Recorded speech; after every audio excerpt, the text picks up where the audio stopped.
வணக்கம், welcome back to Thoothukudi cooking. இன்றைக்கி நம்ம பார்க்க போகிற ரெசிபி ரொம்பவே ஹெல்த்தான, அதே நேரத்தில் ரொம்பவே ஈஸியாக செய்யக்கூடிய டபுள் பீன்ஸ் ரைஸ். வாங்க எப்படி செய்யலான்னு பார்க்கலாம். அதுக்கு 1/4 கப் டபுள் பீன்ஸ் எடுத்து நைட்டே ஊற போட்டு வச்சுருக்கேன். அதாவது 8 மணி நேரம் ஊற போட்டுக்கோங்க.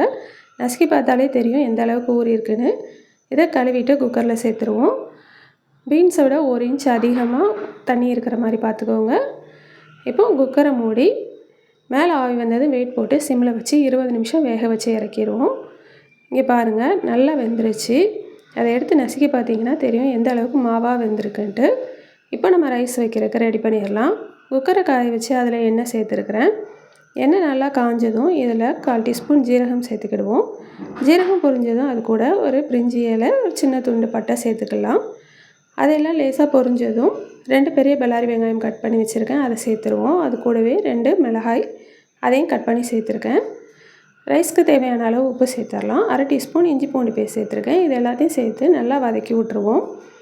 உரப்பு மீடியமாக இருக்கணும்னு நினைக்கிறவங்க இஞ்சி பூண்டு பேஸ்ட், மிளகாய் இப்படியே போடுங்க. இல்லாட்டினா கொஞ்சம் உரப்பு தூக்கலாக இருக்கணும் அப்படின்னு நினச்சிங்கன்னா மிளகாயும் சேர்த்து நம்ம மிக்சியில் அடிச்சிடலாம். இஞ்சி பூண்டு பேஸ்ட் கூட அடித்து சேர்த்திங்கன்னா இன்னும் கொஞ்சம் உரப்பு அதிகமாக இருக்கும்.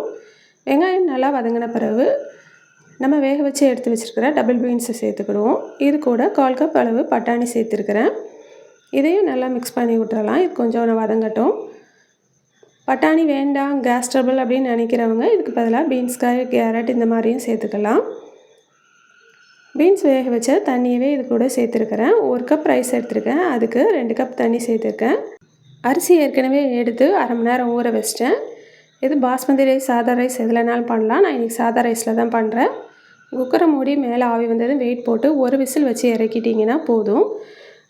ஆவி ரிலீஸ் ஆனதும் நம்ம திறந்து பார்த்தோம்னா நம்மளோட ரைஸ் சூப்பராக ரெடி ஆகிருக்கு. அதனால் ஒன்று போல் கிண்டி விட்டு எடுத்துருங்க. இப்போ நம்மளோட ரொம்பவே ஹெல்த்தான டபுள் பீன்ஸ் ரைஸ் சூப்பராக ரெடி ஆகிருச்சு. இதை இன்னும் ஹெல்த்தாக நீங்கள் இது கூட பீன்ஸ், காய், கேரட் இந்த மாதிரி சேர்த்திங்கன்னா இன்னும் ஹெல்த்தாகவும் இருக்கும், பார்க்க ரொம்ப கலர்ஃபுல்லாகவும் இருக்கும். நாங்கள் இப்போ டபுள் பீன்ஸ் ரைஸ் சாப்பிட போகிறோம். நீங்களும் உங்கள் வீட்டில் செஞ்சு பார்த்து சாப்பிட்டு எப்படி இருக்குன்னு சொல்லுங்கள். என் சேனல் பிடிச்சிருக்குன்னா லைக் பண்ணுங்கள், ஷேர் பண்ணுங்கள், சப்ஸ்கிரைப் பண்ணுங்கள். ஏற்கனவே சப்ஸ்கிரைப் பண்ண சப்ஸ்கிரைபர்ஸ்க்கும் வியூவர்ஸ்க்கும் என்னோட நன்றிகள். நன்றி, வணக்கம்.